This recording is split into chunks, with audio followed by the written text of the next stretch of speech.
천하의 일본 신문들이 자국 총리에게 한국을 건드리면은 우리는 망한다며 경고장을 날렸다는 사실 믿겨지십니까? 우리를 경제적으로 보복하려던 음. 중국이 왜 슬그머니 꼬리를 내리고 일본의 자부심이었던 조선업과 첨단 산업이 왜 한국 없이는 나사 하나도 못 조이는 처지가 됐을까요? 하버드 정치학 세미나를 발칵 뒤집어 놓은 이 충격적인 강의는 우리가 알고 있던 작은 나라 한국의 이미지를 완전히 박살냅니다. 세계 초강대국들이 왜 한국의 눈치를 보며 벌벌 떨고 있는지 하버드 대학원생이 목격한 그 소름 돋는 현장, 지금 바로 함께 확인해 보시죠. 영상 시청 전 여러분의 구독과 좋아요, 알림 설정은 영상 제작에 아주 큰 힘이 됩니다. 저는 하버드 대학교에서 정치학을 공부하고 있는 대학원생 소피 로랑이라고 합니다. 프랑스에서 이곳까지 오게 된 이유는 단순했습니다. 세상에서 권력이 실제로 어떻게 움직이는지, 국가들은 왜 어떤 시점에 강해지고 또 왜 몰락하는지, 그리고 어떤 나라들이 왜 점점 더 중요해지는지를 제대로 이해하고 싶었기 때문이었습니다. 그 화요일 오후가 오기 전까지는 저는 국제관계에 대해 어느 정도는 알고 있다고 생각했었습니다. 하지만 그 생각은 완전히 틀렸다는 걸 그날 한 강의실에서 깨닫게 됐습니다. 줄리안 벤스 교수님의 강의실에서 일어난 일이 제가 세상을 바라보던 기준 자체를 바꿔놓았기 때문입니다. 그날 오후 강의실은 빈자리가 없을 정도로 가득 차 있었습니다. 모든 좌석이 이미 다 찼고 몇몇 학생들은 뒤쪽 벽을 따라 서 있거나 복도에 앉아 있었습니다. 벤스 교수님은 하버드에서도 유명한 분이셨습니다. 쉽게 답이 나오지 않는 질문을 던지고 학생들이 익숙한 사고방식을 완전히 벗어나 새로운 관점으로 생각하게 만드는 강의로 잘 알려져 있었죠. 한번 수업을 들으면 이전에는 보이지 않던 것들이 보이기 시작한다는 말이 있을 정도였습니다. 저는 운 좋게도 교수님의 국제관계 세미나에 들어갈 수 있었고, 이 수업은 학기 중에서도 가장 중요한 강의 중 하나였습니다. 강의실로 들어가 중간쯤 자리를 잡고 앉았을 때 뭔가 평소와 다르다는 느낌이 들었습니다. 보통 수업 시작 전에는 학생들이 서로 이야기를 나누거나 노트북을 켜고 타이핑을 하거나 휴대폰을 보거나 지난 강의 내용을 훑어보고 있었는데 그날은 그렇지 않았습니다. 모두가 말없이 자리에 앉아 강의실 앞만 바라보고 있었습니다. 그 침묵이 유난히 무겁게 느껴졌습니다. 마치 큰 폭풍이 오기 직전의 공기처럼 아직 아무 일도 벌어지지 않았는데도 긴장이 감돌고 있었습니다. 저도 모르게 심장이 평소보다 빨리 뛰고 있다는 걸 느꼈습니다. 벤스 교수님은 정확히 2시에 강의실로 들어오셨습니다. 키가 크셨고 50대쯤 되어 보였으며 회색 머리와 매우 날카로운 눈빛을 가지고 계셨습니다. 교수님의 시선이 향하는 곳에 있으면 마치 속마음까지 들여다보이는 느낌이 들 정도였습니다. 늘 정장과 넥타이를 갖춰 입으셨고 아무 말도 하지 않아도 자연스럽게 시선을 끌어당기는 분이셨습니다. 그런데 그날은 평소보다 더 강렬해 보였습니다. 교수님은 강의실 앞 연단으로 곧장 걸어가 가죽 서류 가방을 내려놓으셨습니다. 그리고는 인사도 없이 노트를 펴라는 말도 없이 오늘의 주제를 소개하지도 않은 채 그냥 그 자리에 서서 우리를 바라보고 계셨습니다. 완전한 침묵 속에서 교수님의 시선은 천천히 강의실 전체를 훑었습니다. 앞줄에서 뒤쪽까지 한 구역씩 차분하게 바라보셨습니다. 그 침묵은 영원처럼 길게 느껴졌지만 아마 30초 정도였을 겁니다. 그리고 아무런 예고도 없이 교수님은 단 하나의 질문을 던지셨습니다. 목소리는 크지 않았지만 또렷했고 강의실에 있는 모두가 분명히 들을 수 있었습니다. 세계에서 가장 두려움의 대상이 되는 나라는 어디입니까? 그게 전부였습니다. 단 8단어였고 교수님은 다시 말을 멈춘 채 우리를 바라보셨습니다. 제 머릿속이 바로 빠르게 돌아가기 시작했습니다. 세계에서 가장 두려움의 대상이 되는 나라라니. 가장 먼저 떠오른 건 러시아였습니다. 핵무기를 가지고 있고 주변 국가들과 계속 분쟁을 일으키고 있었기 때문입니다. 뉴스에서 보이는 러시아는 늘 위협적으로 느껴졌고 강력한 군사력과 권위적인 정치 체제가 그 이미지를 더 강하게 만들고 있었습니다. 강의실을 둘러보니 다른 학생들도 비슷한 생각을 하고 있는 듯 보였습니다. 자리를 고쳐 앉거나 고개를 숙인 채 깊이 고민하는 모습들이 보였고 이내 몇 개의 손이 조심스럽게 올라가기 시작했습니다. 벤스 교수님은 앞줄에 앉아있던 남학생을 가리키셨습니다. 다른 수업에서 몇 번 본 적 있는 학생이었습니다. 그 학생은 잠시 목을 가다듬고는 말했습니다. 러시아요? 말끝이 살짝 올라갔는데 스스로도 확신이 없다는 게 느껴졌습니다. 벤스 교수님은 아무 말씀도 하지 않으셨습니다. 그 학생을 잠시 바라보시더니 천천히 고개를 가로저으셨습니다. 학생은 어리둥절한 표정으로 다시 자리에 앉았습니다. 이번에는 창가 쪽에 앉아있던 여학생이 손을 들었습니다. 교수님이 고개를 끄덕이자 그녀는 조심스럽게 말했습니다. 중국이요? 저는 그 답이 더 그럴듯하게 느껴졌습니다. 중국은 세계에서 가장 많은 인구를 가지고 있고 거대한 군대와 막대한 경제 규모를 가진 나라였습니다. 아시아는 물론이고 전 세계에서 미국의 영향력에 도전하고 있었고 많은 사람들이 중국을 차세대 초강 대국이라고 이야기하고 있었습니다. 하지만 벤스 교수님은 이번에도 천천히 아주 의도적으로 고개를 가로저으셨습니다. 강의실의 공기가 점점 더 긴장되기 시작했습니다. 러시아도 아니고 중국도 아니라면 도대체 정답은 무엇일까요? 그 뒤로도 몇몇 학생들이 답을 시도했습니다. 누군가는 미국이라고 말했지만 너무 뻔하게 들렸고 교수님은 역시 고개를 저으셨습니다. 또 다른 학생은 북한을 언급했습니다. 예측할 수 없는 지도자와 핵 프로그램 때문이었지만 그것도 정답은 아니었습니다. 누군가 답을 말할 때마다 교수님은 아무 말 없이 고개만 저으셨고 다음 답을 기다리셨습니다. 5번, 6번의 오답이 이어진 뒤에는 더 이상 손을 드는 학생이 없었습니다. 우리 모두가 막막해졌습니다. 세계에서 가장 강력하다고 여겨지는 나라들이 모두 언급됐지만 전부 아니라고 했기 때문입니다. 그리고 그 순간 벤스 교수님은 아무도 예상하지 못한 행동을 하셨습니다. 교수님은 뒤쪽의 커다란 화면을 향해 돌아서더니 리모컨 버튼을 눌렀습니다. 화면 전체를 가득 채운 하나의 이미지가 나타났습니다. 깃발이었습니다. 러시아 국기도 중국 국기도 미국 국기도 아니었습니다. 화면에 나타난 것은 한국의 국기, 태극기였습니다. 흰 바탕의 가운데에는 빨간색과 파란색이 어우러진 원이 있고 내 모서리에는 검은색 괴가 그려져 있었습니다. 저는 그 깃발을 보며 완전히 혼란스러워졌습니다. 한국이라고요?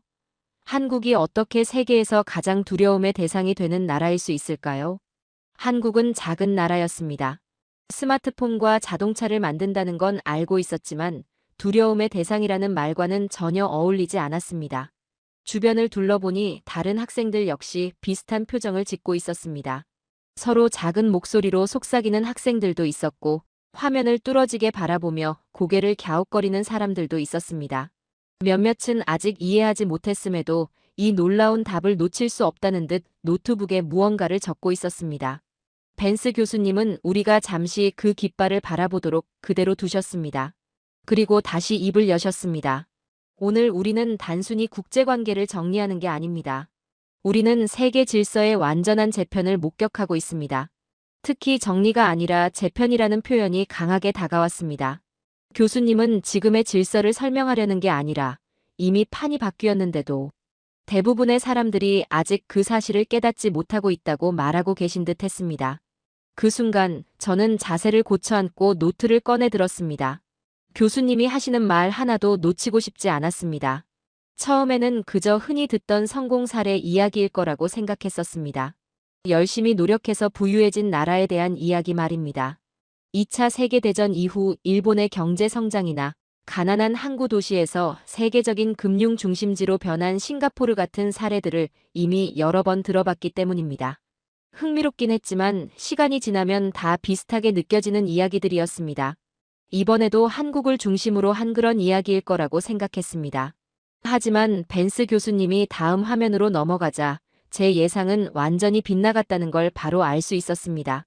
화면에는 비즈니스 정장을 입은 일본 여성이 연단에 서 있는 사진이 보였고 그 뒤에는 일본 국기가 걸려 있었습니다. 교수님은 그녀를 가리키며 말씀하셨습니다. 이 사람이 다카이치 사나에, 일본의 새 총리입니다. 교수님은 그녀가 외교 문제에서 매우 강경한 입장을 취하는 인물이라고 설명하셨습니다. 불과 몇 달 전에 취임했지만 이미 주변 국가들과 여러 갈등을 만들어내고 있다고 했습니다. 곧이어 기자회견 장면이 담긴 영상이 재생됐습니다. 일본어로 말하고 있었기 때문에 저는 내용을 이해할 수 없었지만 벤스 교수님이 직접 번역해 주셨습니다. 다카이치 총리는 만약 중국이 대만을 침공할 경우 일본이 대만을 방어하기 위해 자위대를 파견할 것이라고 말했습니다. 처음에는 왜 그 발언이 그렇게 심각한 문제인지 바로 와닿지 않았습니다. 하지만 교수님의 표정은 매우 단호했습니다. 교수님은 대만이 중국에게 얼마나 민감한 사안인지를 설명하셨습니다. 중국 정부는 대만을 자국의 일부로 여기고 있고 필요하다면 군사력을 사용해서라도 통제하겠다는 입장을 여러 차례 밝혀왔다는 겁니다. 그런 상황에서 외국 지도자가 대만 문제에 개입하겠다고 공개적으로 말하는 건 중국 지도자들에게 할 수 있는 최악의 발언이라는 설명이었습니다. 교수님은 이해를 돕기 위해 비유를 들었습니다. 중국 지도자들 앞에서 대만 이야기를 꺼내는 건 공개적인 자리에서 얼굴을 세게 때리는 것과 같다고 하셨습니다. 정말 큰 싸움을 원하지 않는 한 그런 행동은 하지 않는 법이라는 말이었습니다. 다카이치 총리는 분명한 선을 넘었고 중국은 그 대가가 무엇인지 보여주려 하고 있었습니다. 다음 화면에는 중국어와 영어로 적힌 단어가 나타났습니다. 히토류 원소였습니다. 교수님은 그 단어를 칠판에도 다시 써서 우리가 분명히 볼 수 있도록 하셨습니다. 히토류 원소는 네오디뮴이나 디스프로슘처럼 이름부터 복잡한 특수 광물들이라고 설명하셨습니다. 이 원소들은 현대 기술에 절대적으로 필요한 재료들이었습니다. 스마트폰 화면, 전기차 배터리, 비행기의 내비게이션 장치, 첨단 군사, 무기, 풍력 발전기까지 우리가 사용하는 거의 모든 기술에 히토류 원소가 들어간다고 하셨습니다. 다시 말해 현대 생활 자체를 가능하게 만드는 핵심 재료라는 뜻이었습니다. 그리고 교수님은 가장 중요한 부분을 강조하셨습니다. 중국이 전 세계 히토류 원소 생산의 70% 이상을 통제하고 있다는 사실이었습니다. 전 세계가 꼭 필요로 하는 자원을 중국이 사실상 쥐고 있다는 의미였습니다. 그렇다면 중국은 다카이치 총리의 발언에 어떻게 대응했을까요? 위협적인 성명을 발표하지도 않았고 국제회의에서 격렬한 연설을 하지도 않았습니다. 대신 훨씬 더 단순하면서도 치명적인 선택을 했습니다. 중국은 일본에 대한 히토류 원소 판매를 중단했습니다. 마치 수도꼭지를 잠그듯 공급을 완전히 끊어버린 겁니다. 교수님은 주요 일본 기업들이 비상 상황에 들어간 모습을 보여주는 자료를 띄우셨습니다. 도요타 본사, 혼다 공장, 닛산 생산 시설의 사진들이 차례로 화면에 나타났습니다. 이 기업들은 일본 산업을 대표하는 상징적인 존재들이었습니다. 하지만 그 순간만큼은 모두 심각한 위기에 처해 있었습니다. 자료에 따르면 도요타가 보유한 히토류 원소 재고는 61일치에 불과했고 혼다는 45일치밖에 남아있지 않았습니다. 그 기간이 지나면 필요한 재료가 없어 자동차 생산을 완전히 멈춰야 하는 상황이었습니다. 교수님은 이 사태의 심각성을 누구나 이해할 수 있도록 설명하셨습니다. 히토류 원소 없이 자동차를 만들겠다는 건 물 없이 밥을 지으려는 것과 똑같습니다. 그건 애초에 불가능합니다. 이 기업들은 다른 재료로 대체할 수도 없었습니다. 히토류 원소는 그 고유한 화학적 특성 때문에 꼭 필요했고 대신 쓸 수 있는 재료가 없었기 때문입니다. 일본 자동차 산업은 생산 중단이라는 현실적인 위기에 직면했고 그 결과는 막대한 손실과 대량 실업, 그리고 일본 경제 전체에 큰 타격으로 이어질 상황이었습니다. 이 모든 일이 단 한 명의 정치인이 대만에 대해 한 발언에 대한 대응으로 벌어졌다는 사실이 강의실을 더욱 무겁게 만들었습니다. 중국의 보복은 빠르고 정확했으며 그 효과는 즉각적이었습니다. 그리고 그날 우리는 일본이라는 나라가 생각보다 얼마나 취약한 위치에 놓여 있는지를 처음으로 분명하게 보게 됐습니다. 일본의 상황은 누구도 예상하지 못했을 만큼 빠른 속도로 악화되고 있었습니다. 벤스 교수님은 일본의 주요 신문 헤드라인들을 강의실 화면에 띄워 보여주셨습니다. 기사 제목들은 일본어로 되어 있었지만 그 아래에는 영어 번역이 함께 투사되고 있었습니다. 한눈에 봐도 분위기가 심상치 않았습니다. 헤드라인 하나하나가 절박함을 그대로 드러내고 있었고 일본 기업 지도자들이 공황 상태에 빠졌다는 사실이 분명히 느껴졌습니다. 화면이 바뀌자 검은 정장을 입은 남성 약 20명이 기자회견장에서 나란히 서 있는 사진이 나타났습니다. 벤스 교수님은 이들이 일본을 대표하는 대기업들의 최고 경영자와 사장들이라고 설명하셨습니다. 도요타, 혼다, 닛산, 소니, 파나소닉 같은 기업들의 책임자들이었습니다. 이들은 작은 회사나 신생 기업이 아니었습니다. 수십만 명의 직원을 고용하고 매년 수십억 달러의 매출을 올리는 세계적인 기업들이었습니다. 그런 기업의 수장들이 한자리에 모여 자국 정부를 향해 공동 성명을 발표한 겁니다. 그 성명의 핵심은 분명했습니다. 다카이치 총리에게 중국과의 관계를 즉시 정상화해 달라는 요청이었습니다. 히토류 원소 공급이 끊기면 회사들이 무너질 수밖에 없다는 절박한 호소였습니다. 그렇게 되면 노동자들은 일자리를 잃고 공장들은 문을 닫게 되며 결국 일본 전체 경제가 심각한 위험에 빠진다는 내용이었습니다. 하지만 이 장면에서 저를 진짜로 충격에 빠뜨린 건 따로 있었습니다. 그리고 그 순간 벤스 교수님이 수업 초반에 왜 한국 국기를 보여주셨는지 조금씩 이해하기 시작했습니다. 가장 중요한 건 기업 지도자들의 공황 그 자체가 아니었습니다. 일본의 주요 언론들이 어떤 말을 하기 시작했느냐가 핵심이었습니다. 벤스 교수님은 요미우리 신문과 니케이의 사설을 보여주셨습니다. 이 두 신문은 일본에서 가장 영향력 있고 신뢰받는 언론이라고 설명하셨습니다. 선정적인 기사로 주목을 끄는 매체가 아니라 일본 사회의 방향을 좌우하는 신문들이었습니다. 미국으로 치면 뉴욕타임스나 월스트리트 저널에 해당하는 위치였습니다. 그런데 이 신문들이 매우 분명한 메시지를 담아 자국의 총리를 비판하기 시작한 겁니다. 사설들의 내용은 거의 같았고 벤스 교수님은 핵심 문장을 천천히 읽어주셨습니다. 한국을 건드리지 마십시오.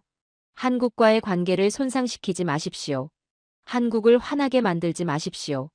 저는 그 자리에 앉아 순간적으로 이런 생각이 들었습니다. 잠깐만요. 한국이 이 상황과 무슨 관련이 있죠? 문제는 중국과 히토류 원소 아니었나요? 그런데 왜 일본 신문들이 갑자기 한국을 그렇게 걱정하고 있는 걸까요? 벤스 교수님은 우리 얼굴에 떠오른 혼란을 읽으신 듯 했습니다. 마치 이런 반응을 예상하고 계셨다는 듯 살짝 미소를 지으시더니 말씀하셨습니다. 일본 언론이 왜 이런 경고를 하는지 지금부터 설명해 드리겠습니다. 그리고 새로운 슬라이드를 띄우셨습니다. 제목은 이렇게 적혀 있었습니다. 한국에 대한 일본의 3가지 결정적 의존성. 저는 본능적으로 펜을 들었습니다. 이 부분이 중요하다는 걸 직감했기 때문입니다. 첫 번째 의존성은 조선업과 방위산업 제조였습니다. 벤스 교수님은 지난 20년간 일본 조선 산업의 변화를 보여주는 그래프를 띄우셨습니다. 20년 전만 해도 일본 조선소들은 세계적으로 명성이 높았습니다. 전 세계에서 가장 많은 배를 건조했고 품질 면에서도 최고로 평가받았습니다. 하지만 그래프는 시간이 갈수록 가파른 하락을 보여주고 있었습니다. 일본의 세계 조선 시장 점유율은 30%가 넘던 수준에서 6%까지 떨어져 있었습니다. 반면 같은 그래프에서 한국에서는 정반대 방향으로 움직이고 있었습니다. 점유율은 계속 올라가 세계 시장의 47%에 도달해 있었습니다. 한국이 전 세계 조선업의 거의 절반을 차지하고 있다는 의미였습니다. 벤스 교수님은 이 숫자가 현실에서 무엇을 뜻하는지 설명하셨습니다. 이제 일본 조선소들은 한국의 도움 없이는 배를 제대로 만들 수 없는 상황이 됐다는 겁니다. 특히 문제가 되는 건 한국에서 생산하는 특수 강판이었습니다. 이 강판은 평범한 철판이 아니었습니다. 현대 선박 건조에 꼭 필요한 특성을 갖추기 위해 매우 정교한 기술로 만들어진 재료였습니다. 일본 기업들은 더 이상 이런 강판을 생산하지 않았습니다. 기술을 잃었거나 관련 공장을 이미 폐쇄했기 때문이었습니다. 그래서 일본 조선소가 배를 만들고 싶을 때마다 한국의 특수 강판을 주문해야만 했습니다. 정밀 배관 시스템도 마찬가지였습니다. 선박 내부에서 물과 연료, 각종 유체를 이동시키는 복잡한 배관망은 일본보다 한국 업체들이 더 정확하고 효율적으로 만들고 있었습니다. 벤스 교수님은 아주 단순하게 정리하셨습니다. 일본 조선소들은 한국 부품 없이는 단 한 척의 배도 완성할 수 없습니다. 한 척도요. 그건 선택의 문제가 아니라 완전한 의존이었습니다. 두 번째 의존성은 교수님이 디지털 주권이라고 부른 영역이었습니다. 저는 처음 듣는 용어라 조심스럽게 적고 밑줄을 그었습니다. 교수님은 일본의 디지털 환경을 하나씩 짚어나가셨습니다. 일본에서 누군가 검색을 하면 그 돈은 미국 기업인 구글로 갔습니다. 온라인으로 물건을 사면 아마존으로 흘러갔습니다. 아이폰을 쓰고 앱을 내려받으면 애플이 수익을 가져갔습니다. 컴퓨터에서 윈도우나 마이크로소프트 프로그램을 쓰면 역시 미국 기업으로 돈이 넘어갔습니다. 교수님은 우리 모두를 놀라게 하는 숫자를 보여주셨습니다. 일본의 개인과 기업들이 이런 기본적인 디지털 서비스를 이용하면서 매년 540억 달러를 미국 기술 기업들에 지불하고 있다는 것이었습니다. 그 다음 비교를 위해 한국의 상황이 나왔습니다. 한국 역시 구글과 아마존, 애플을 사용하고 있었습니다. 하지만 결정적인 차이가 하나 있었습니다. 한국에는 자체적인 주요 기술 플랫폼들이 존재했습니다. 네이버는 검색 서비스를 중심으로 성장했고, 카카오는 메시지, 지도, 결제 등 일상에 밀접한 서비스를 제공하고 있었습니다. 이런 국내 플랫폼들이 있었기 때문에 한국이 해외 기술 기업들에 지불하는 금액은 연간 약 50억 달러 수준에 그쳤습니다. 벤스 교수님은 칠판에서 직접 계산을 해주셨습니다. 540억을 50억으로 나누면 약 10일이 나왔습니다. 일본의 디지털 적자가 한국보다 11배나 크다는 뜻이었습니다. 교수님은 이것을 현대판 식민지 구조라고 설명하셨습니다. 일본은 스스로도 모르는 사이 디지털 영역에서 미국에 종속된 디지털 식민지가 되어 있었다는 겁니다. 일상생활과 기업 활동의 핵심이 외국 플랫폼에 의존하고 있었고 독립성이 거의 없었습니다. 반면 한국은 자체 플랫폼을 키우고 보호함으로써 디지털 주권을 유지했고 그 결과 일본이 잃어버린 전략적 독립성을 확보할 수 있었습니다. 세 번째 의존성은 지리와 외교였습니다. 벤스 교수님은 동아시아 지도를 띄우고 일본을 가리키셨습니다. 그리고 일본을 둘러싼 나라들을 하나씩 짚으셨습니다. 서쪽에는 한국과 중국이 있고 북쪽에는 러시아가 있으며 한반도의 북쪽에는 북한이 있었습니다. 교수님은 우리에게 질문하셨습니다. 이 나라들 중 일본과 좋은 관계를 유지하고 있는 나라는 어디입니까? 지도를 바라보는 순간 답은 쉽게 나오지 않았습니다. 일본과 중국은 역사 문제와 영토 분쟁으로 긴장이 깊었고 일본과 러시아 역시 수십 년째 해결되지 않은 영토 문제가 있었습니다. 일본과 북한의 관계는 핵 문제와 납치 사건으로 사실상 최악이었습니다. 결국 남는 나라는 한국뿐이었습니다. 벤스 교수님은 단호하게 말씀하셨습니다. 한국은 일본이 실제로 협력할 수 있는 유일한 이웃입니다. 유일한 나라죠. 일본은 오랜 시간 동안 역사적, 정치적 갈등 속에서 주변 국가들과의 관계를 스스로 악화시켜왔고 그 결과 지역 협력을 위한 마지막 선택지가 한국만 남게 됐다는 설명이었습니다. 교수님은 이 말을 그대로 적어두라고 하시며 강조하셨습니다. 일본의 한국에 대한 태도는 우정이나 감정의 문제가 아닙니다. 순전히 생존의 문제입니다. 한국과의 관계를 잃는 순간 일본은 주변에서 협력할 수 있는 나라가 단 한 곳도 남지 않게 됩니다. 무역도 안보도 지역 현안도 함께 논의할 상대가 사라지는 겁니다. 이것이 바로 일본 언론이 다카이치 총리의 강경한 발언에 강하게 반발한 이유였습니다. 그녀의 외교 노선이 한일 관계를 훼손할 가능성을 언론은 이미 위험으로 인식하고 있었던 겁니다. 신문들은 총리보다 한 발 앞서 일본이 처한 현실을 보고 있었습니다. 현대 세계에서 일본은 혼자서는 버틸 수 없었고 한국은 이 지역에서 사실상 유일한 파트너였습니다. 이제야 저는 벤스 교수님이 왜 국제관계를 정리하는 것이 아니라 세계 질서를 재편하는 것이라고 표현하셨는지 이해할 수 있었습니다. 권력의 구조 자체가 바뀌고 있었던 겁니다. 20년 전만 해도 일본은 아시아를 대표하는 경제 강국이었고 전자와 자동차, 제조업 전반에서 세계를 이끌고 있었습니다. 한국은 그 뒤를 쫓는 나라로 여겨졌습니다. 하지만 지금은 많은 부분에서 관계가 완전히 뒤집혀 있었습니다. 일본은 핵심 산업 부품에서 디지털 독립의 교훈에서 그리고 지역 외교에서 한국에 의존하고 있는 상황이었습니다. 이건 제가 교과서에서 배웠던 세계 질서가 아니었습니다. 대부분의 사람들이 알아채지 못하는 사이 지난 20년 동안 서서히 형성된 새로운 현실이었습니다. 이어서 벤스 교수님은 시선을 미국으로 돌리셨습니다. 저는 당연히 미국의 군사력과 영향력에 대한 이야기일 거라고 생각했습니다. 화면에는 바람에 펄럭이는 미국 국기가 가득 찼고 항공모함과 해군 이야기가 나올 거라 예상했습니다.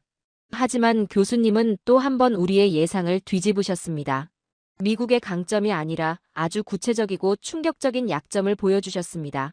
슬라이드 제목은 미국 조선업의 붕괴였습니다. 화면에 나타난 숫자들은 믿기 어려울 정도였습니다.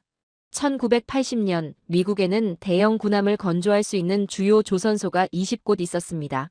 항공모함과 구축함, 잠수함을 만들 수 있는 거대한 시설들이었습니다. 수천 명의 숙련된 노동자들이 일하고 있었습니다.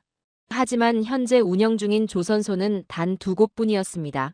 20곳 중 18곳이 사라진 겁니다. 노동자 수는 더 충격적이었습니다. 1980년에는 18만 명이 일했지만 지금은 2만 7천 명만 남아 있었습니다. 40년 동안 15만 명이 넘는 숙련 인력이 산업에서 사라진 셈이었습니다. 미 국방부 보고서는 앞으로 30년 동안 해군력을 유지하기 위해 필요한 배의 수가 명확하다고 밝혔지만 미군 스스로의 분석에 따르면 현재 능력으로는 그중 40%밖에 건조할 수 없다고 했습니다. 그리고 교수님은 결정적인 비교를 보여주셨습니다. 중국은 연간 23척의 군함을 건조하고 있었고 미국은 연간 3척에 그치고 있었습니다. 23대 3. 거의 8대 1이었습니다. 하지만 여기서 끝이 아니었습니다. 교수님은 한국 조선소를 방문한 한 기자의 현장 보고서를 보여주셨습니다. 화면에는 수십 척의 배가 동시에 건조되고 있는 거대한 조선소 전경이 담겨 있었습니다. 통계에 따르면 한국은 연간 780척의 선박을 생산하고 있었습니다. 모든 종류의 배를 합친 수치였습니다.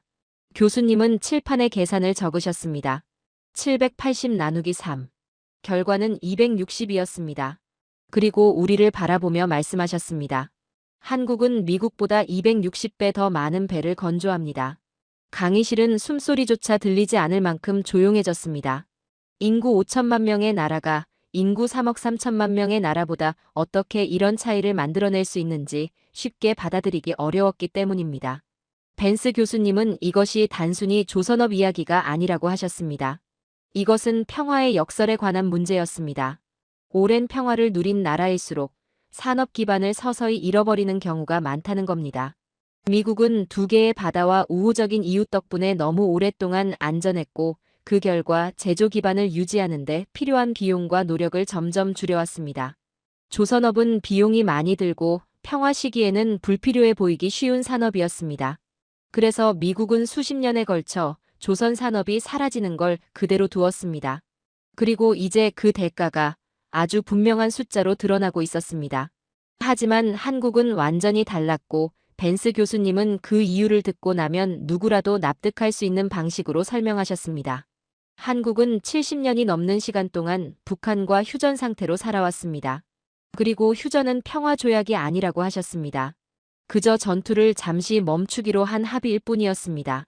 기술적으로는 북한과 남한이 여전히 전쟁 중이라는 뜻이었고 그 상태는 1950년부터 이어져 왔습니다. 전투는 1953년에 멈췄지만 공식적인 평화 조약은 단 한 번도 체결되지 않았습니다. 이 현실은 한국이 결코 긴장을 완전히 풀 수 없다는 의미였습니다. 이제 괜찮다라고 가정하며 경계를 늦출 수 없었고 평시 생산에서 전시 생산으로 언제든 전환할 수 있도록 늘 준비해야 했습니다. 한국의 산업 시스템 전체가 그런 지속적인 준비 상태를 전제로 만들어졌고 유지되어 왔다는 설명이었습니다. 그래서 미국 조선소들이 평화 시기에 일이 부족해 문을 닫을 때 한국 조선소들은 계속 가동되며 배를 만들 수 있었습니다. 전쟁 가능성이 항상 존재했기 때문입니다. 교수님은 부담처럼 보이던 이 상시 준비 상태가 오히려 지금 세계가 절실히 필요로 하는 능력을 한국에 만들어줬다고 말씀하셨습니다. 벤스 교수님은 군함 건조 시간을 비교한 슬라이드를 다시 띄우셨습니다. 미국이 중형 군함인 구축함을 건조할 때는 착수부터 완성까지 8년이 걸린다고 했습니다. 꼬박 8년이었습니다. 슬라이드에는 그 시간이 얼마나 긴지를 보여주는 타임라인이 표시되어 있었습니다. 반면 한국은 비슷한 구축함을 3년 반 만에 만들 수 있다고 했습니다. 절반도 안 되는 기간이었습니다. 교수님은 여기서 중요한 점을 분명히 하셨습니다. 한국이 더 빨리 만드는 이유가 품질이 낮거나 재료를 대충 쓰기 때문이 아니라는 것이었습니다. 오히려 한국에서 만든 배들은 미국과 유럽 조선소의 품질 기준을 충족하거나 그 기준을 넘어선다고 했습니다. 더 빠르게 만들면서도 동시에 더 잘 만들고 있다는 뜻이었습니다. 슬라이드가 바뀌자 한국 조선소에 정박해 있는 미 해군 함정 사진들이 나타났습니다. 벤스 교수님은 미군이 실제로 자국의 구축함 일부를 수리와 정비를 위해 한국으로 보내기 시작했다고 설명하셨습니다. 미국 시설보다 더 빠르고 더 나은 품질로 작업이 끝날 수 있기 때문이라는 겁니다. 미국의 조선 능력이 얼마나 떨어졌는지 보여주는 장면이었습니다. 미 해군은 국내 조선소가 작업량을 감당하지 못하자 외국 조선소에 수리 작업을 맡기고 있었습니다. 그리고 이어서 교수님은 제가 처음에는 거의 믿기 어려웠던 이야기를 꺼내셨습니다. 미 의회에서 한국 조선소와 계약해 새로운 미 군함을 건조하는 방안을 진지하게 논의하고 있다는 겁니다.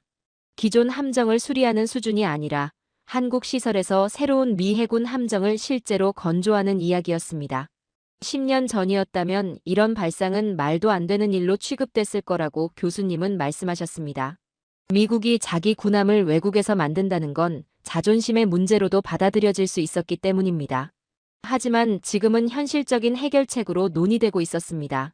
미국은 더 많은 배가 필요하지만 국내에서는 충분히 빠르게 만들 수 없었고 한국은 남는 조선 능력을 가지고 있으며 절반의 시간에 고품질 선박을 인도할 수 있었기 때문입니다. 계산은 단순했지만 그 의미는 깊었습니다. 벤스 교수님은 이 사례가 산업 권력의 중심이 얼마나 이동했는지 보여준다고 하셨습니다. 한때 누구보다 많은 배를 만들던 나라가 이제는 50년 전만 해도 조선 산업이 거의 없던 나라에서 군함을 사는 것을 고민하게 된 상황이라는 겁니다. 교수님은 이어서 한국의 기술적 우위를 더욱 분명히 보여주는 사례를 들었습니다. 바로 LNG 운반선이었습니다. LNG 운반선은 액화 천연가스를 바다 건너 다른 대륙으로 운송하기 위해 설계된 특수 선박이라고 설명하셨습니다. 천연가스는 보통 실온에서 기체지만 극도로 낮은 온도로 냉각하면 액체가 되고 그럼 훨씬 작은 공간에 담을 수 있게 됩니다. 그래서 대량 운송이 가능해집니다. 문제는 그 온도가 상상을 뛰어넘을 만큼 낮다는 점이었습니다. 벤스 교수님은 칠판에 숫자를 적으셨습니다. 섭씨 영하 163도, 화씨로는 영하 261도였습니다. 그 온도에서는 금속이 쉽게 부서지고 갈라질 수 있기 때문에 일반적인 선체 재료로는 버틸 수 없다고 했습니다. 몇 주 동안 바다를 건너는 동안 그 극저온 액체를 안전하게 담아두려면 특수 합금과 단열 시스템, 그리고 경납 기술이 반드시 필요했습니다. 극도로 어려운 기술이라는 말이 그대로 느껴졌습니다. 슬라이드에는 한국이 LNG 운반선 세계 시장의 78%를 통제하고 있다고 적혀 있었습니다. 아시아 시장이 아니었습니다. 신규 주문의 일부가 아니었습니다. 전 세계 LNG 운반선 건조의 78%였습니다. 벤스 교수님은 우리가 그 숫자를 충분히 받아들일 시간을 주셨습니다. 그리고 이건 단순히 잘 만든다는 수준이 아니라고 설명하셨습니다. 한국은 LNG 운반선을 너무 안정적으로 만들게 되어서 사실상 대체가 불가능한 존재가 됐다는 겁니다. 다른 나라들도 이론적으로는 LNG 운반선을 만들 수 있었지만 한국 조선소만큼 빠르고 저렴하고 같은 신뢰성으로 만들 수는 없었습니다. 그래서 에너지 회사가 대륙을 넘어 천연가스를 운송해야 한다면 결국 한국에 주문하는 것이 유일한 현실적 선택이 된다고 하셨습니다. 이게 벤스 교수님이 말한 대체 불가능성이었습니다. 한국은 단지 경쟁력이 있는 나라가 아니라 필수적인 나라가 되어 있었습니다. 이 지점에서 벤스 교수님은 현대 세계의 권력에 대해 더 큰 결론으로 넘어가셨고 저는 이것이 교수님이 강의 전체를 통해 우리가 이해하길 바라는 핵심이라고 느꼈습니다. 교수님은 국가 권력을 재는 옛 방식이 더는 제대로 작동하지 않는다고 하셨습니다. 예전에는 권력이 영토의 크기에서 나온다고 봤고 제국들은 얼마나 넓은 땅을 지배하느냐로 힘을 판단했습니다. 러시아는 지금도 면적으로는 세계에서 가장 큰 나라지만 그 사실만으로 러시아가 가장 강력한 나라가 되는 건 아니라고 하셨습니다. 권력이 인구 규모에서 나온다는 생각도 있었지만 중국과 인도가 가장 많은 인구를 가지고 있다고 해서 그것만으로 권력이 결정되는 것도 아니었습니다. 심지어 군사력 규모도 이제는 가장 중요한 기준이 아니라고 했습니다. 벤스 교수님은 칠판에 크게 쓰셨습니다. 21세기의 권력은 대체 불가능성에서 나옵니다. 그리고 2번 밑줄을 그으셨습니다. 교수님은 그 의미를 이렇게 풀어 설명하셨습니다.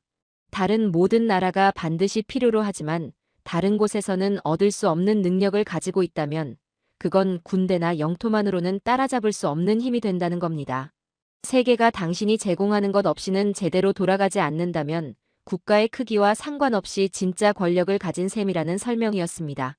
강의는 이어서 중국으로 옮겨갔고 벤스 교수님은 우리 중 많은 사람이 뚜렷하게 기억하기에는 너무 어렸을 수 있는 2017년의 사건을 꺼내셨습니다. 그해 뉴스 영상이 나왔습니다. 한국이 사드라고 불리는 미국 미사일 방어 체계를 배치하기로 합의했던 때였습니다. 그 체계는 날아오는 미사일을 격추하도록 설계됐고 한국은 북한의 미사일 위협에 대비하기 위해 필요하다고 판단했습니다. 하지만 중국은 그 배치에 격분했습니다. 레이더가 중국의 군사 활동을 감시하는데도 쓰일 수 있다고 주장했기 때문입니다. 그래서 중국은 한국을 경제적으로 처벌하기로 결정했습니다. 처벌은 여러 방향에서 동시에 진행됐고 강도가 높았습니다. 중국은 중국 관광단체의 한국 방문을 막았습니다.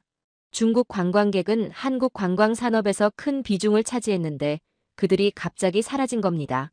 중국 내에서는 한국 제품을 사지 말자는 움직임이 확산됐고 한국 자동차와 화장품, 전자제품은 중국 매장에서 사실상 보이지 않게 됐습니다. 한국 엔터테인먼트와 문화상품도 중국에서 차단됐습니다. 경제적 압박은 강하고 오래 이어졌습니다.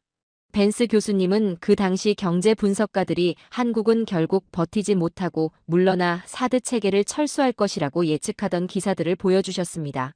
많은 전문가들이 몇 달 안에 한국이 굴복할 거라고 말했습니다. 하지만 실제로 벌어진 일은 달랐습니다. 교수님은 그 부분을 더 천천히 또렷하게 강조하셨습니다. 제재는 실패했습니다. 중국의 경제적 압박은 오히려 역효과를 냈다고 했습니다. 중국이 한국을 공격하려면 할수록 결국 중국 자신도 크게 다칠 수밖에 없다는 사실이 드러났기 때문입니다. 두 나라의 경제가 너무 깊이 얽혀 있었고 특히 중국은 한국 기술에 의존하는 구조였다고 교수님은 설명하셨습니다. 관계를 완전히 끊는 방식의 처벌은 현실적으로 불가능했던 겁니다. 그 근거로 교수님은 통계를 보여주셨습니다. 중국은 메모리 칩의 43%를 한국에서 수입하고 있었습니다.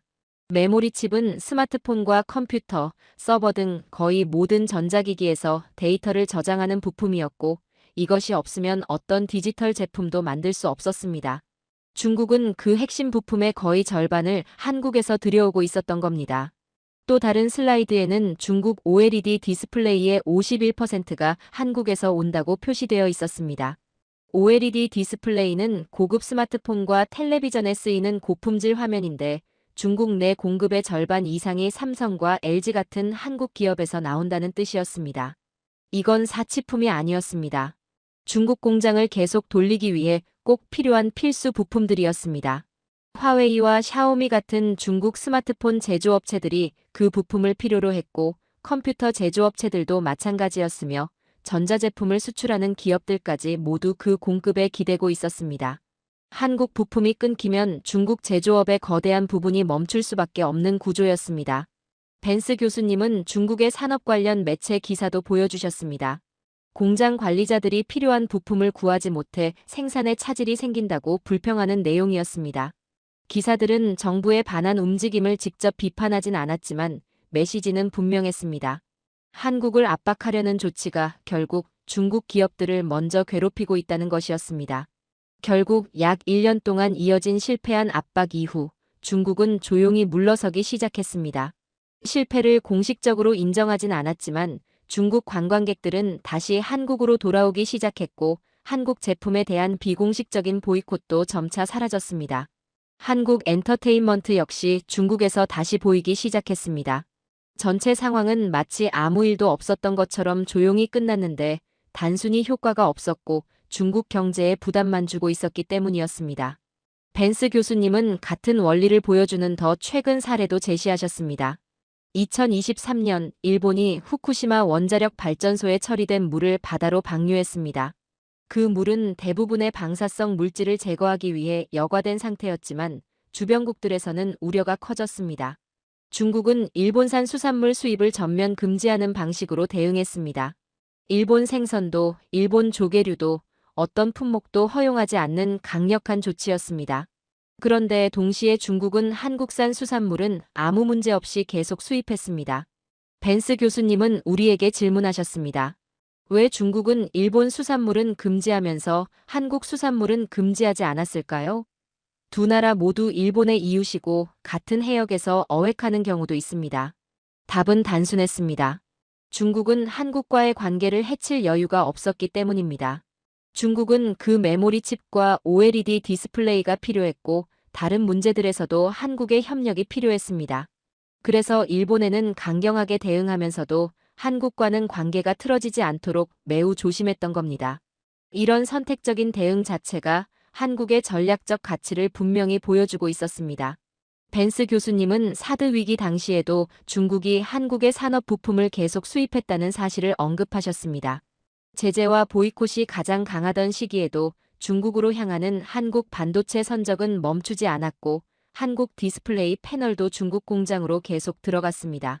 중국은 강경한 말을 했지만 자국 경제에 꼭 필요한 공급선은 끊지 않도록 관리하고 있었던 겁니다. 벤스 교수님은 이것이 권력이라고 말씀하셨습니다. 겉으로 보기엔 군사적 권력이나 정치적 권력처럼 보이지 않더라도 실제로는 더 강하게 작동할 때가 있다는 겁니다. 다른 나라가 당신과 관계를 끊을 수 없고 오히려 당신의 협력이 더 절실할 때 그것은 때로 군사력보다 더 강한 힘이 될 수 있다는 설명이었습니다. 마지막으로 교수님은 국빈 방문 당시 공항에서 한국 대통령을 직접 맞이하는 시진핑 주석의 사진들을 보여주셨습니다. 이 장면은 이례적이라고 하셨습니다. 보통 국가 원수들은 공항까지 나가지 않고 대통령 관저나 공식 건물에서 만나는 경우가 많기 때문입니다. 그런데 시진핑은 공항에 나갔고 그건 특별한 존중과 중요성의 표시였습니다. 벤스 교수님은 이것이 우정이나 문화적 친밀감의 문제가 아니라고 정리하셨습니다. 한국의 전략적 중요성을 중국이 명확히 인식하고 있다는 뜻이라는 겁니다. 특히 대만 문제와 관련해서 중국은 한국이 중립적이거나 우호적인 입장을 유지하도록 만들 필요가 있었습니다. 만약 대만을 둘러싼 충돌이 생겼을 때 한국이 국제 제재에 참여하거나 부품 공급을 끊는 방향으로 움직이지 않게 해야 했기 때문입니다. 한국의 선택이 중국 경제가 대만 위기를 버텨낼 수 있는지에 직접적인 영향을 줄 수 있다는 말이었습니다. 중간 규모의 한 나라의 결정이 초강 대국의 운명을 흔들 수 있는 상황. 벤스 교수님은 그게 바로 진짜 권력이라고 말씀하셨습니다. 강의가 이 지점에 이르렀을 때 벤스 교수님은 제가 전혀 예상하지 못한 행동을 하셨습니다. 교수님은 연단 뒤를 벗어나 강의실 중앙으로 걸어 나오셨습니다. 평소에는 노트와 슬라이드가 놓인 연단 뒤에서 수업을 진행하셨기 때문에 그 자체로도 이례적인 모습이었습니다. 이제 교수님은 열린 공간에 서서 우리 한 사람 한 사람을 직접 바라보고 계셨습니다. 그리고 통계나 경제 수치를 넘어서는 더 깊은 질문을 던지고 싶다고 하셨습니다. 이 권력은 실제로 어디에서 오는 걸까요? 한국의 능력의 원천은 무엇일까요? 저는 자연스럽게 기술 개발이나 교육제도, 정부의 투자 같은 이야기가 나올 거라고 생각했습니다. 하지만 교수님은 전혀 다른 방향으로 이야기를 시작하셨습니다. 훨씬 더 근본적인 이야기였습니다. 교수님은 칠판에 단 하나의 한국어 단어를 적으셨습니다. 한국어로 쓰고 그 아래에 영어 발음도 함께 적으셨습니다. 우리.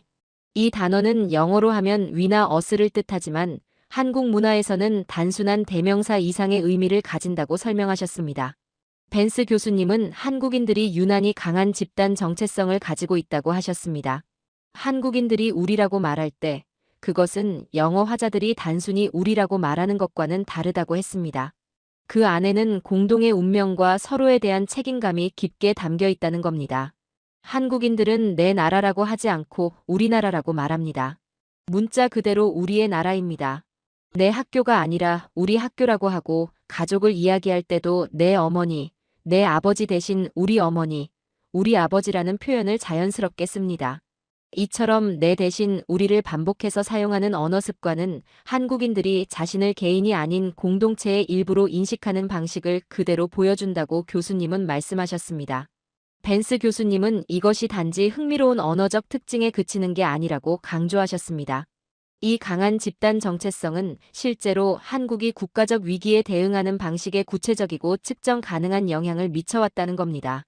교수님은 이어서 1997년의 이야기를 꺼내셨습니다. 저는 그 이야기를 처음 들었고 솔직히 말해 지금까지 들은 내용 중 가장 인상 깊은 장면 중 하나였습니다. 1997년 한국은 아시아 금융 위기의 한가운데에서 심각한 금융 위기를 맞았습니다.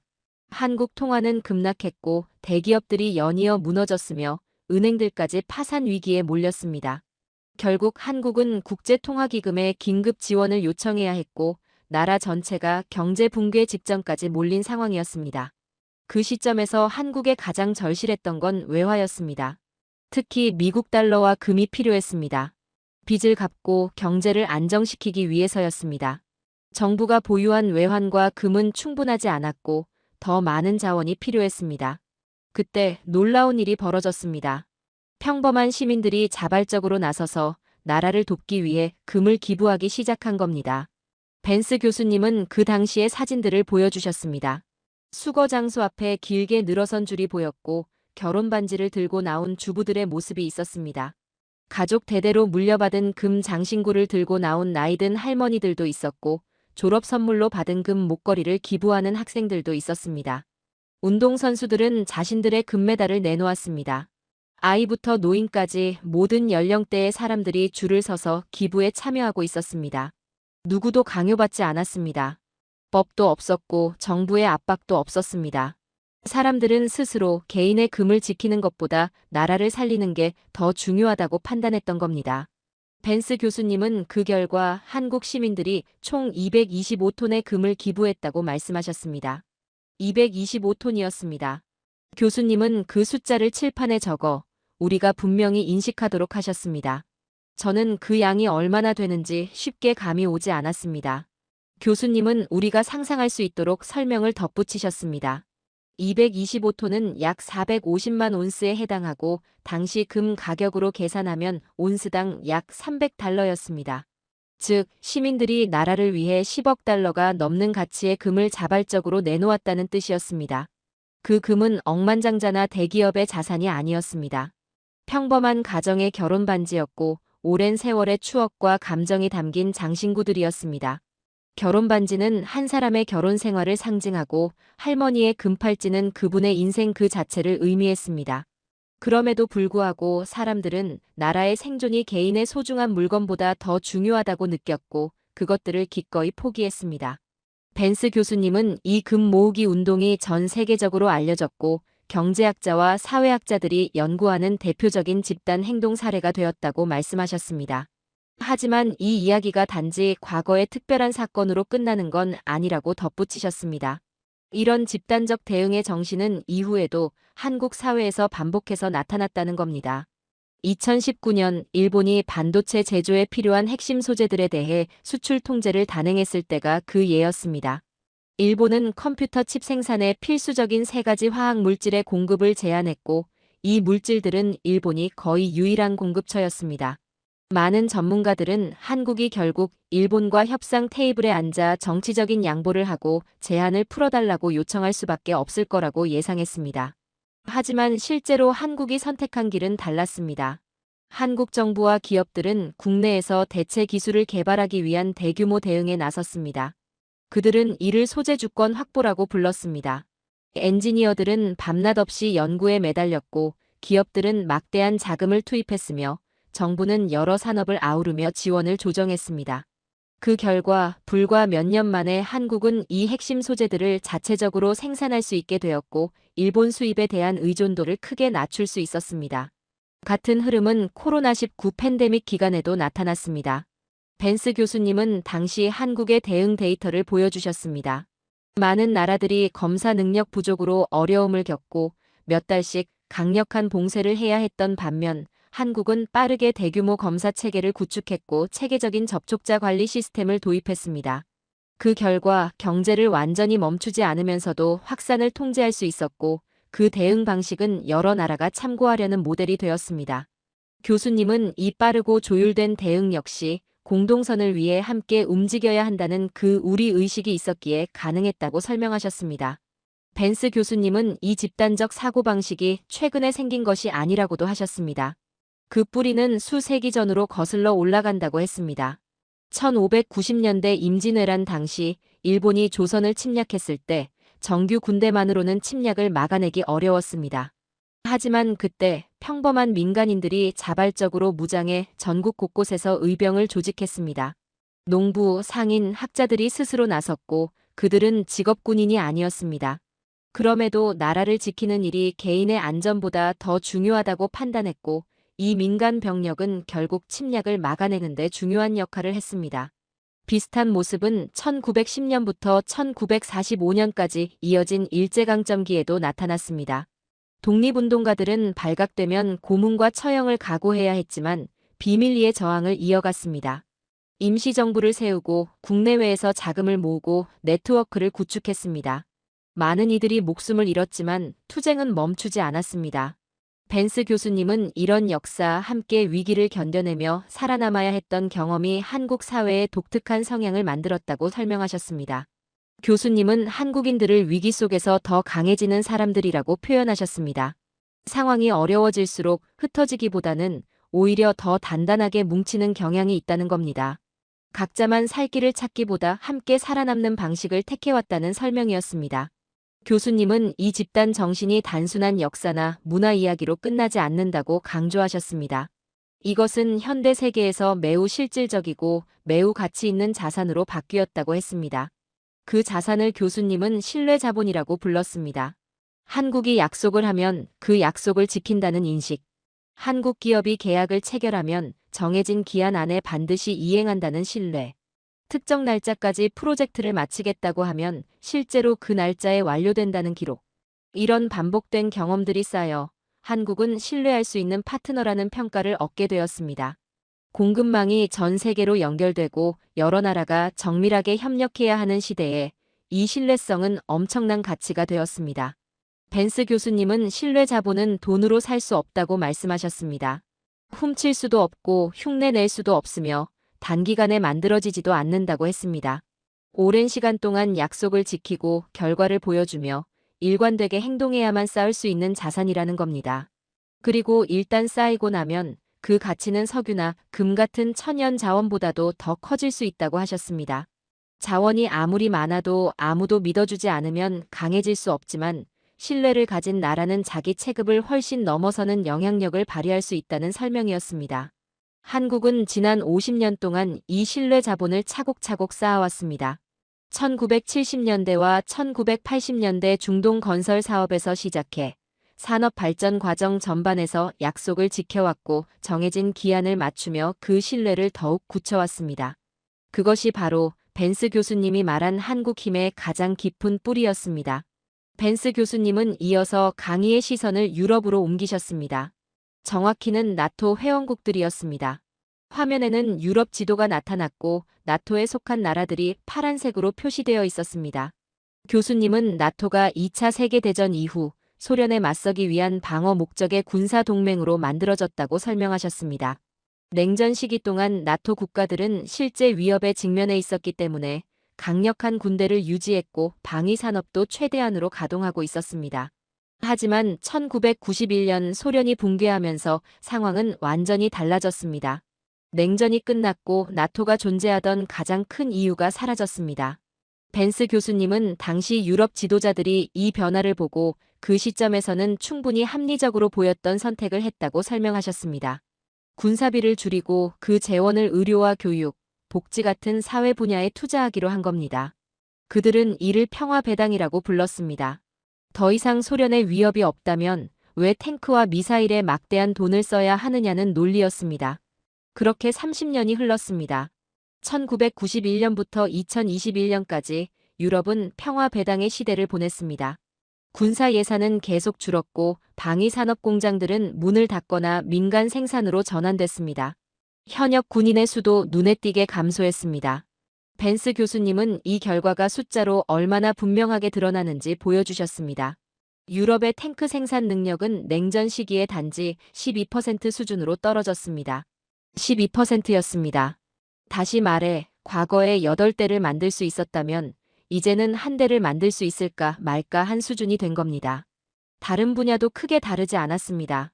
포병 장비 생산 능력은 줄었고 군용 항공기 제조도 축소됐으며 탄약 비축량은 점점 고갈된 상태로 방치됐습니다.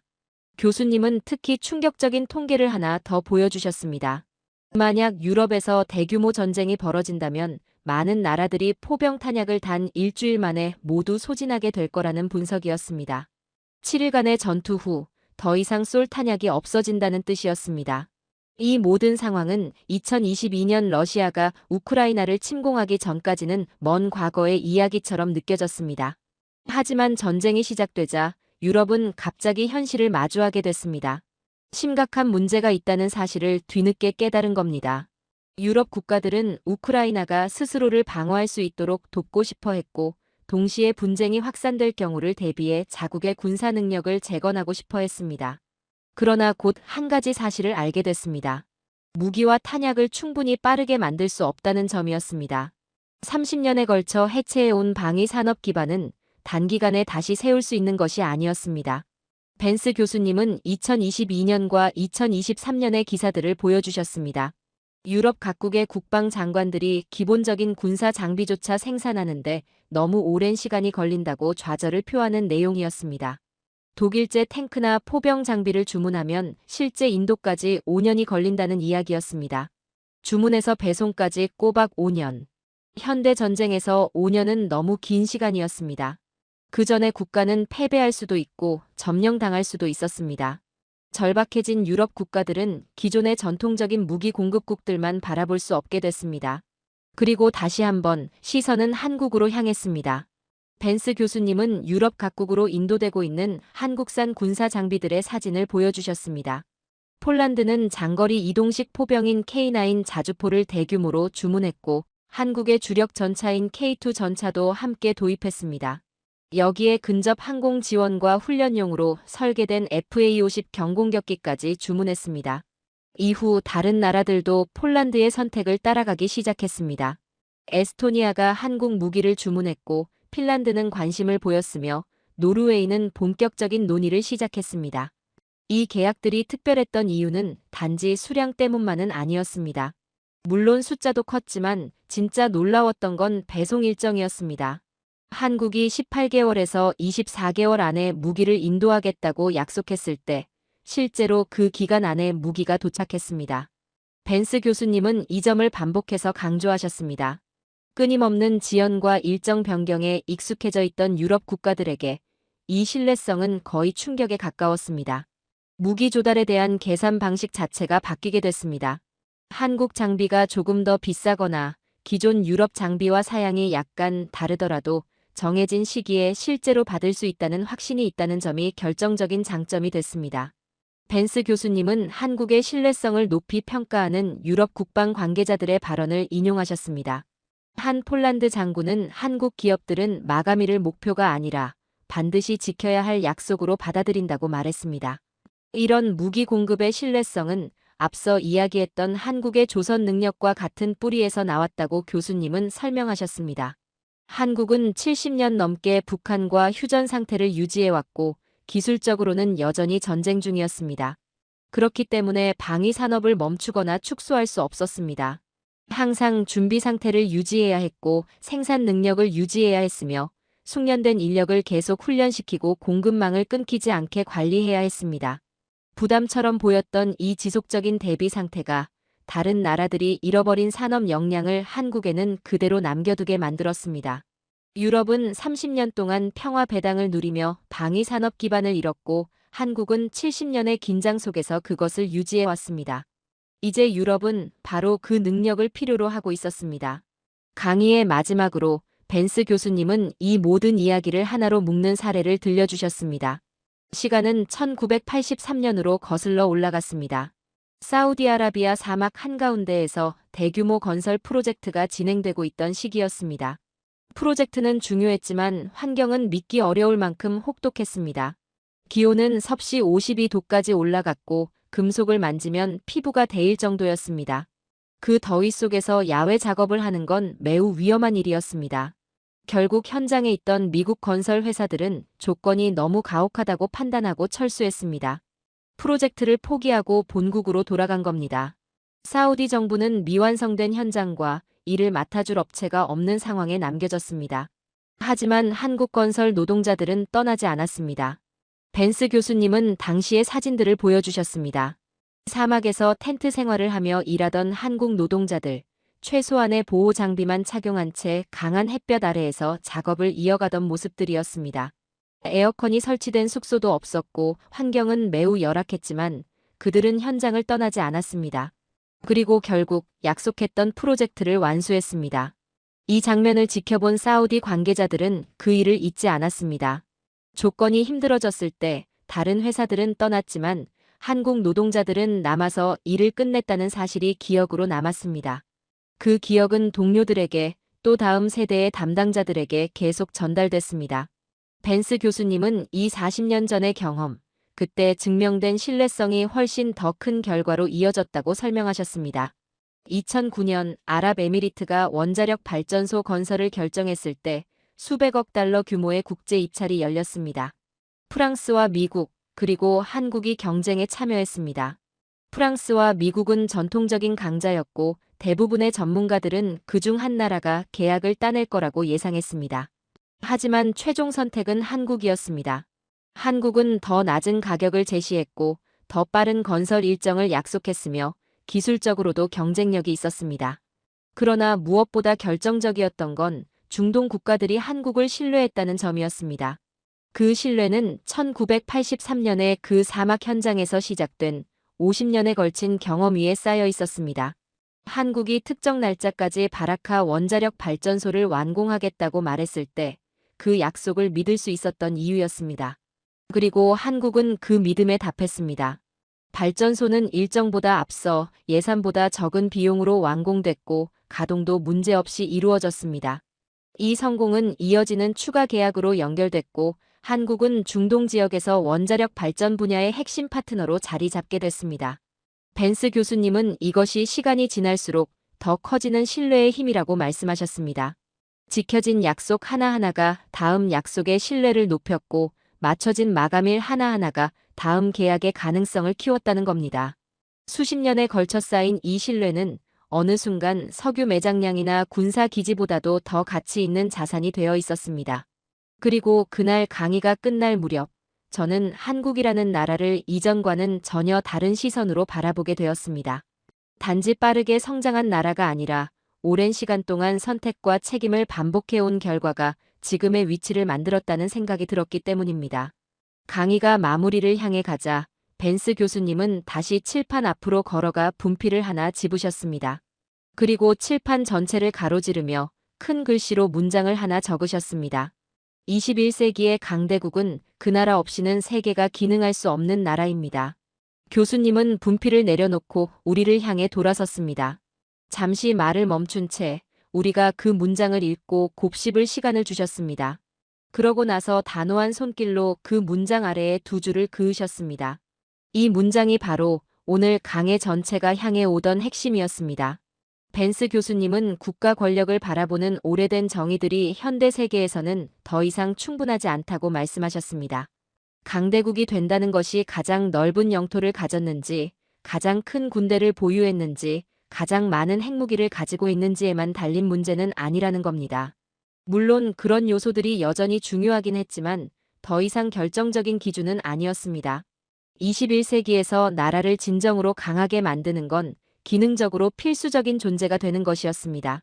세계가 당신이 제공하는 것 없이는 돌아갈 수 없고 다른 나라들이 자신들의 시스템을 유지하기 위해 당신의 협력을 반드시 필요로 한다면 국토의 크기와 상관없이 그 나라는 강대국이라는 설명이었습니다.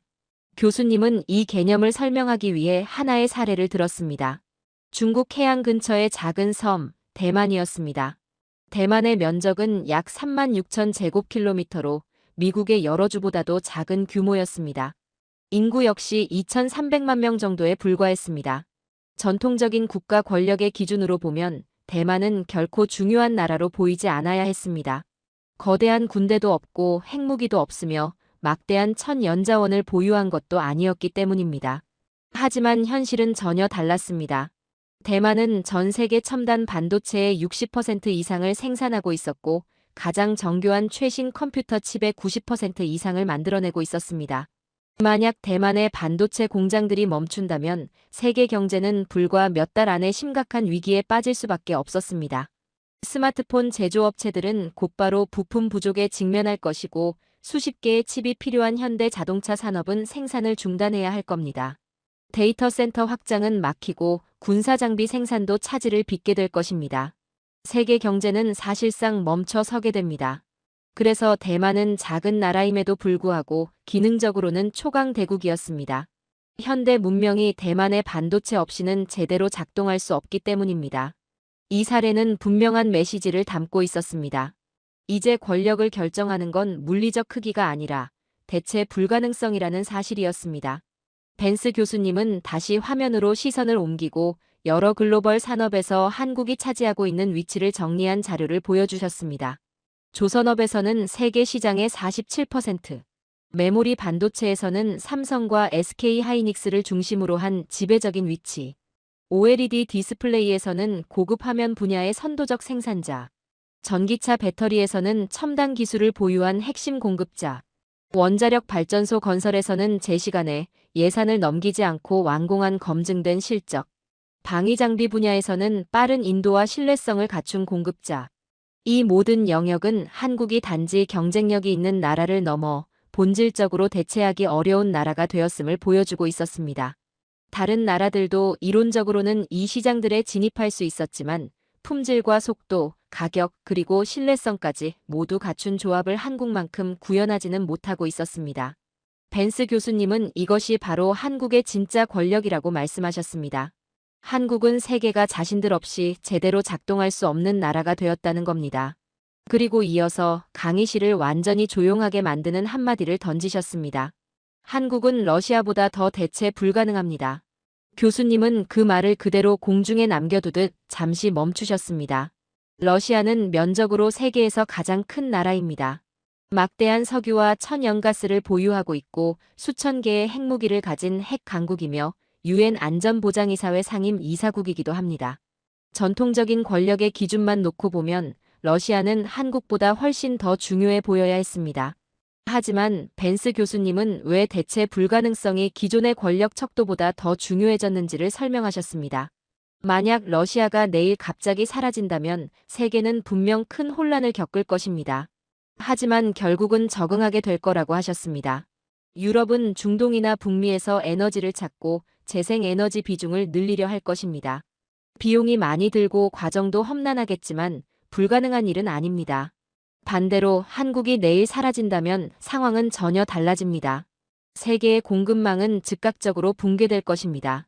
한국이 공급하던 선박, 반도체, 디스플레이, 배터리를 대신할 빠른 대안은 존재하지 않습니다. 전 세계의 핵심 산업들이 멈춰 설 것이고 그 혼란은 러시아 에너지 수출이 중단될 때보다 훨씬 더 심각하고 오래 지속될 거라는 설명이었습니다. 벤스 교수님은 이것이 단순히 경제나 기술의 문제가 아니라고 강조하셨습니다. 이건 신뢰와 신뢰성이 그 자체로 국가 권력이 되는 시대에 대한 이야기였습니다. 공급망이 여러 대륙을 가로지르고 제조업이 수십 개 국가 간의 정밀한 협력을 필요로 하는 현대 세계에서는 약속을 지키는 능력이 무엇보다 중요한 자산이 되었습니다. 일관되게 계약을 이행하고 품질 기준을 유지하며 마감일을 지키는 나라라면 누구나 함께 일하고 싶어 하는 파트너가 될 수밖에 없습니다. 한국은 바로 그 명성을 수십 년에 걸쳐 쌓아왔습니다. 1983년 사우디아라비아에서 미국 기업들이 철수했을 때 현장을 지켰던 건 한국 노동자들이었습니다. 1997년 시민들이 결혼 반지를 내놓으며 나라의 경제를 살리려 했던 금 모으기 운동이 있었습니다. 일본의 수출 통제에 맞서 국내 대안을 개발해낸 경험이 있었습니다. 전통적인 공급자들이 마감일을 맞추지 못할 때 유럽에 무기를 제때 전달했던 사례가 있었습니다.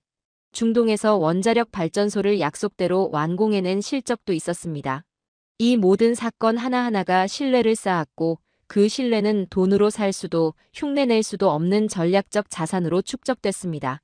강의가 끝나자 강의실은 기립박수로 가득 찼습니다. 수백 명의 학생들이 자리에서 일어나 박수를 보냈고 그 소리는 몇 분 동안 계속됐습니다. 저도 다른 학생들과 함께 일어나 박수를 쳤지만 머릿속은 여전히 방금 들은 내용들을 정리하느라 분주했습니다. 3시간 전 이 강의실에 들어올 때만 해도 저는 국제 권력이 어떻게 작동하는지 안다고 생각했습니다. 그것은 군사력과 경제 규모, 항공모함의 수와 국내 총생산의 크기에 달린 문제라고 믿고 있었습니다. 하지만 벤스 교수님은 전혀 다른 관점을 보여주셨습니다. 현대 세계에서는 신뢰가 무기보다 강력할 수 있고 신뢰성이 자원보다 더 가치 있을 수 있으며 중간 규모의 나라라도 세계 전체의 작동에 필수적인 존재가 될 수 있다는 사실이었습니다. 강의의 시작에서 던졌던 질문, 어느 나라가 가장 두려움의 대상인가? 에 대한 답도 이제는 분명해졌습니다. 가장 두려움의 대상이 되는 나라는 가장 큰 군대를 가진 나라가 아니었습니다. 모두가 의존하는 나라, 모두가 협력이 필요하다고 느끼는 나라, 대체할 수 없는 나라였습니다. 그 나라는 한국이었습니다. 누군가를 군사력으로 위협했기 때문이 아니라 세계가 그들 없이는 제대로 작동할 수 없기 때문이었습니다. 그것이 21세기 권력의 새로운 정의였고 저는 제 교육과정 전체를 통틀어 가장 포괄적인 강의에서 그 증거를 직접 목격한 셈이었습니다. 강의실을 나서며 저는 세계를 바라보는 제 기준이 근본적으로 바뀌었다는 걸 느꼈습니다. 그리고 앞으로 국제관계를 이전과 같은 방식으로 바라보지는 못할 거라는 것도 분명히 알 수 있었습니다. 오늘의 사연은 여기까지입니다. 세계가 한국 없이는 돌아가지 않는 지금, 여러분은 한국인으로서 가장 자부심을 느끼는 순간이 언제인가요? 혹은 외국인이 바라본 이런 한국의 모습 중 가장 놀라웠던 점은 무엇인가요? 여러분의 따뜻한 경험과 생각을 댓글로 나누어 주세요. 그 댓글들이 모여 또 하나의 우리가 될 거라 믿습니다. 영상이 좋으셨다면 응원의 좋아요 부탁드립니다. 시청해 주셔서 감사합니다.